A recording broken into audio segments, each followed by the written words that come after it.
Hello, hello, hello. Today we're going to go over catches and just the concept of catching. This can be pretty much applied to any character. I'm going to obviously just use my warrior because that's what I'm familiar with the most, but the concepts and ideas that I'm going to talk about are pretty much universal to every class. I think most people will struggle with the just the idea of catching somebody. What a lot of players do, especially new players that are trying to get into PvP or trying to learn a class, they will most of the time just sit on this dummy right here, and they'll sit here and do like a combo for like 30 hours and just like try and master the perfect timing of the combo. They'll master like the whole everything, they'll every scenario imaginable, and they'll practice like 3-4 different combos and all the timings and whatever. But then when it comes to actually just getting into a real fight, all of that just gets thrown out of the window. And this has happened to myself as well as some people that I've taught as well, where typically they just kind of freeze up whenever, it's go time, and it's like they're in the middle of the fight, and then they get a catch, miraculously, and then it all just falls out of their head. So instead of just practicing a combo, was something that I particularly do, which I do this every now and then. I'll usually do this once, maybe twice a week, where I'll come into the BA and I'll just spend about an hour or two running drills on how to like get into a combo, certain catches and entry points and engages, because then that helps with your muscle memory on how exactly you're going to get a combo going. Because a lot of you guys, what they'll do is they'll just sit here and they'll just be like, all right, combo time, do this, bing, bing, and they'll just go through the whole like combo, whatever the fuck, and then they'll just do that, right? But they won't practice how to get into that combo. So you practice your grab combo, right? So you know that once you get a grab, you know the combo, but how do you get into a grab? All right, let's talk about that. So for me specifically, there's a few different methods that I like to go for whenever I'm going for a grab. One of my most favorite and common and easy methods you can do is the solar flare balance, or just solar flare C swap into frenzy dash. So you could do something like this.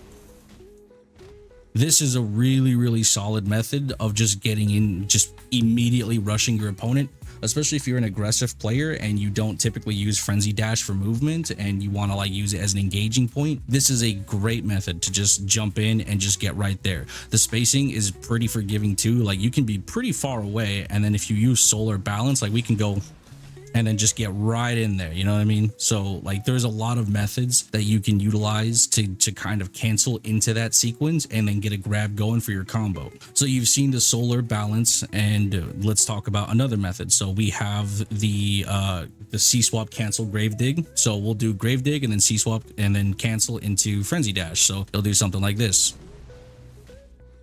So and that's another great method, because it keeps people wondering, not only do we run the core skill, so this is like kind of a psychological mental thing too, which is a big part of just catching, because you want to play the mental game and you want to make sure that your opponent is conditioned to a certain idea, right? So for me, I run core grave digging as of recent because I do a lot of large scale. So what I typically will do is I'll kind of throw this out and condition my opponent to be scared of my grave digging, so that way they don't try and approach me, because if they try and punish my grave dig, they might get hit by the knockdown. So what they'll typically do with that is I'll throw this, and then they're like, okay, he's got the core, I'm not going to rush him because I might get hit by that KD. So they're going to keep their distance from me. So then I condition them to stay away from me and wait for that animation to ride out. And then what I'll do is just cancel it and then bink, go for the grab, and then whatever happens. So that's just, again, the psychological part of 1v1ing or just dueling or fighting in general, is that if your opponent is already conditioned and aware of one thing,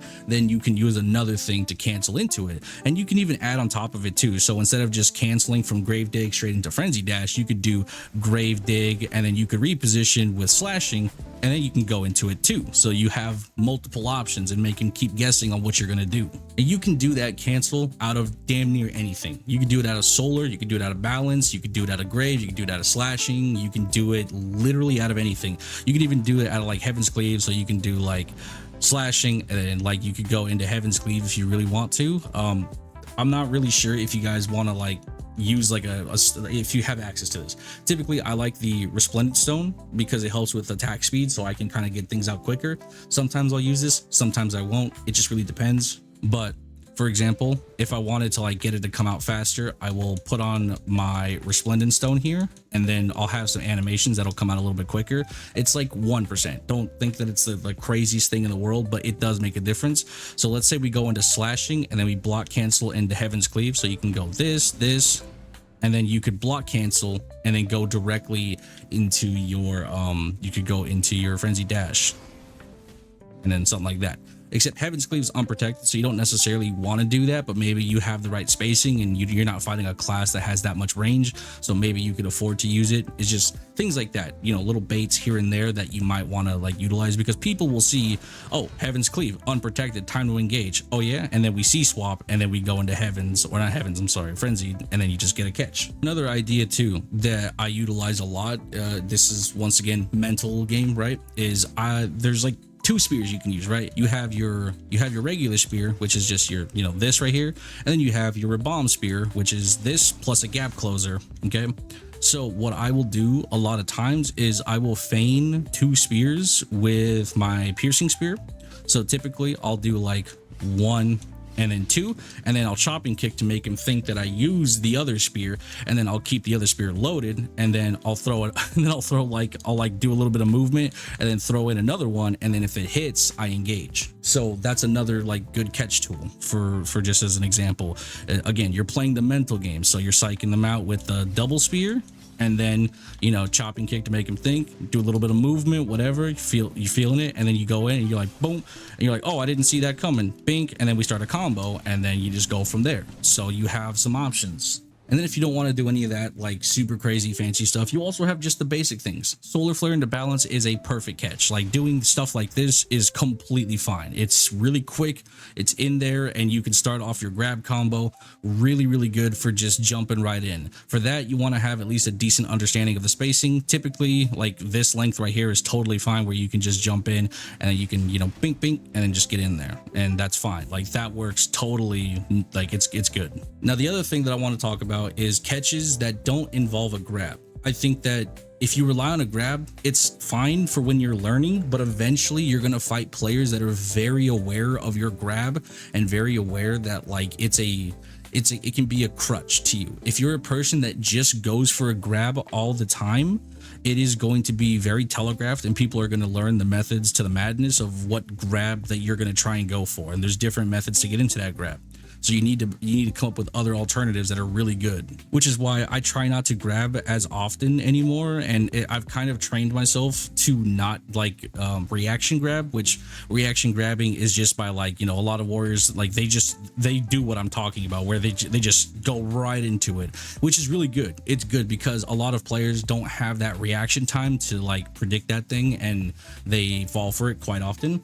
So it's not terrible. But when you do fight a player that actually is mechanically skilled and is aware of that, you know, grab, they're gonna dodge it. And then when you go for it, and if you miss, you're vulnerable. You're gonna get caught. So you need to find other methods that you can utilize that are going to be able to allow you to get into a combo without a grab. One of my favorite methods is overwhelm, and how I go into overwhelm is I'll use solar balance, and then I'll get behind my opponents, and then I'll typically throw an overwhelm. So like, for example, I'll do something like this and then throw an overwhelm and then just go into whatever. So it really just depends on the spacing, but you want to like be really aware of like what you're doing with all the combos, because if you're going to use overwhelm, that also leaves you very vulnerable. So you need to make sure that you're at least kind of going for it in a way that's not as, you know, putting you at risk. Keep in mind, if you're just like, this is warrior stuff talk, like for me, I'm explaining things as a warrior, but like you can do this with anybody, right? But for warrior specifically, if you're going to go into overwhelm, you're going to need to be able to go into the exact same combo that you do from a grab. So for me, instead of opening with the grab, you open with overwhelm, but the combo is still relatively the same.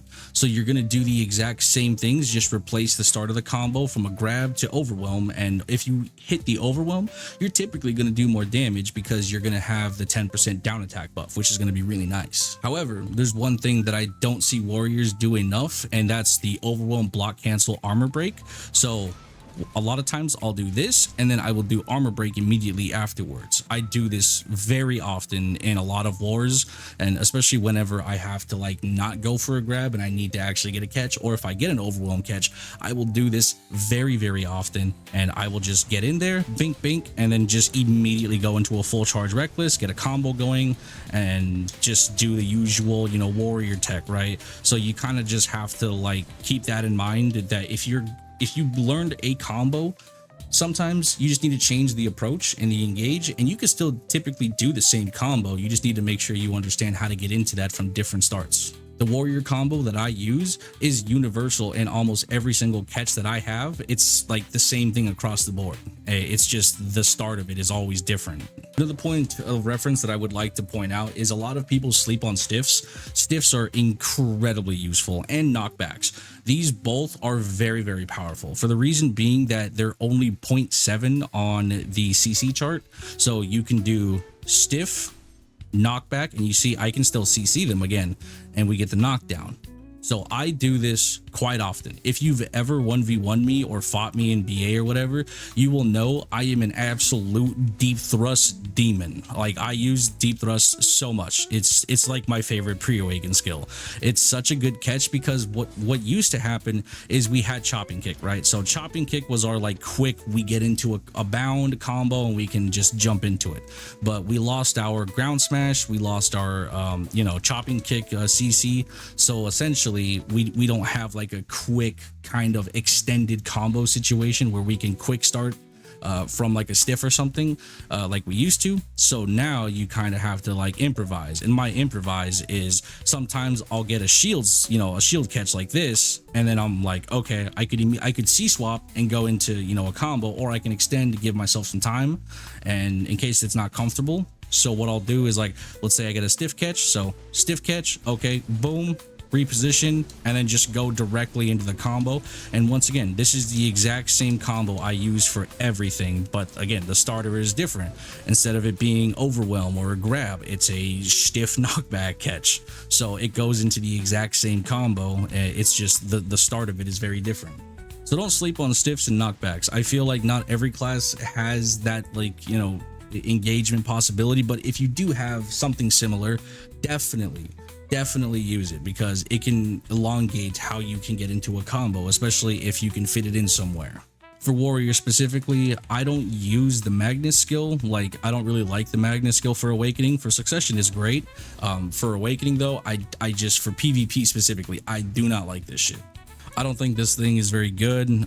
It takes away deep thrust, which is my like go-to extender if I need to get like a breathing moment to set up a better combo, or if I need to wait for cooldowns, because sometimes that'll happen too. So let's just say, like, you know, I use reckless blow. I'm like, okay, it's on an X, you know, amount of cooldown or whatever, and let's say, all right, cool. Oh, look, I got a catch. Let me extend, wait for this. Okay, extend again, boom. And then you see what I'm saying? Like, I was able to extend the combo so long to the point where I waited till my cooldown was up, so that way I could start the combo. And that happens a lot, especially if you're one of the warriors that uses reckless like a freak outside of a combo. So let's say I need to wait 5 seconds. I'm like, all right, cool, boom, stiff, wait for it, bink, knockback, wait for it, and then we just go directly into our shit, right? Obviously that timing was bad, but like things like that can make a difference. So if you need like a quick 3-second extension, you could extend with that combo, you know, going for a stiff knockback. That's a whole like 2 seconds that you can buy for cooldowns. Same thing goes for spear too, by the way. Like, if you get this juicy spear catch, you know, you could just easily go into this right there, extend, and then go into another combo. So that's another option too. That's what I'm saying. Like, stiffs and knockbacks are super slept on. Like, they're really slept on.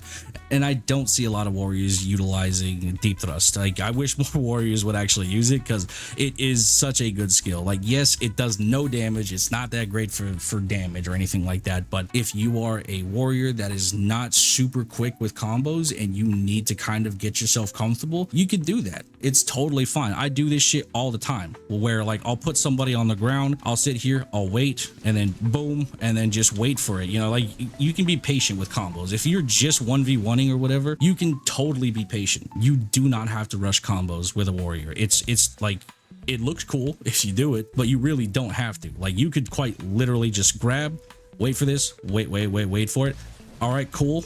And then just, you know, like you just do shit like that and it's fine. Like you can take your sweet ass time with these combos and it's completely normal. Obviously in a real like multi-scale fight, like maybe 3v3s or something like that, you don't want to do that. But I'm just saying, for a 1v1 scenario, if you need to wait for cooldowns or wait for situations and catch on the wake up, you can do that too. Other classes have tools like that as well. Not every class can do it, but like some classes are capable. So yeah, that's just some ideas for catches, just for the concepts. You know, don't sleep on stiffs and knockbacks. Don't worry and rush your combos. Don't only focus on combos. You should focus on engages and being able to get into your combos, like I was showing you guys earlier with the frenzy dash. Like, practice getting into stuff like that and aiming that stuff. Like, don't just sit here on a dummy for, you know, 10 hours a day and just practice one singular combo. Instead of doing that, practice the engagement, practice getting into that combo, practice that.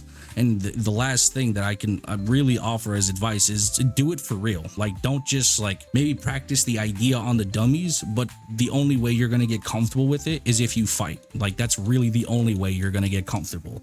You really need to get into the zone and fight a real player that knows how to catch you and teach you your mistakes. My like biggest advice is don't worry about losing. Like, literally don't worry about losing. If you lose and get farmed, it's totally fine. I've been farmed before. I've been completely like railed in a 1v1. It has happened.